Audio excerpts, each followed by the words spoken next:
The lesson. Oh, yeah. You get drafted in 92, and you get drafted to the Crows in 95. And then 2 years later in 94, the Sixers make the finals for the first time.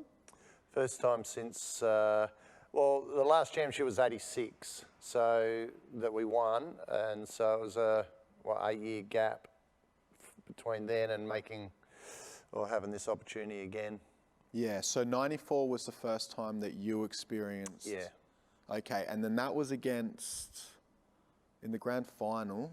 That was against North Melbourne. So we kind of went in a little bit as favourites. They had a very good team, but then Mark Davis in the game before the grand final dislocated his shoulder, and so shouldn't have been playing.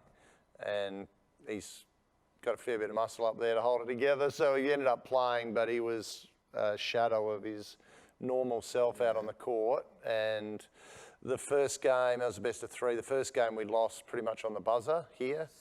And so obviously if he was fit and healthy, I think we would have won that. And then we went back to their place and they smashed us by 30 odd. So it was 2-0, they swept it. Yeah. Now in 94, was that when they had Darryl McDonald? Yeah. No. Yeah, Darryl McDonald, Paul Rees won MVP of the final series. That's right. Pretty much thanks to Darryl McDonald, just dishing straight to him. But yeah, they had Darryl Pearce, who had left Adelaide only a couple of years earlier. And yeah, Pat Reedy, Mark Leader, a heap of great players there, Paul Maley. Who was their coach? Brett Brown. That's right. Yeah, so he's gone on to NBA. And yeah. Released from the 76ers deal recently, but a great coach. And I had some other interaction with him with the Australian team as well. He was the assistant coach for our, I think he was at both the 96 and 2000 Olympics. He was our assistant, I think. So, yeah, I really thought he was a great coach, knew what he's talking about, obviously, and a really good demeanour with the players as well. And then, so did you have to D up on DMAC? Yeah. How'd you find that job? Not fun. I mean, he's straight out of the streets of New York. Like, we hadn't really seen many players like him. That's what I remember as a kid. Yeah, just coming out, and he would, if you weren't watching, he'd just throw him, smack you in the head with the ball if you're on his team. So, really hard to stay in front of. And now that you brought it up, thank you. But he scored that buzzer beater that cost us game one was on me. You said defense. You said defense, right? No, I stayed in front of him, but he still nailed the shot over me. And I was lucky enough to play with him on a couple of Australian teams. He obviously had his naturalisation and played with us in 2001, and it was really fun playing with him. He's got good handles, eh?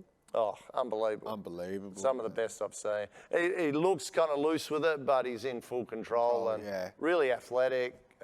He was I think one of the great imports that come out. And like you said, I remember when I first caught onto him at the time, it was like no one in the league was playing with that, that style. The flair and style and all that. We hadn't seen many players like that come out here. No. Since we've had a few more, but it was a real New York style. Like his outside game wasn't his strong point, but getting to the bucket, and he was so long. I think he led the league in steals most years because he just played the lanes and always seemed to reach around and steal it off you. Got me plenty of times.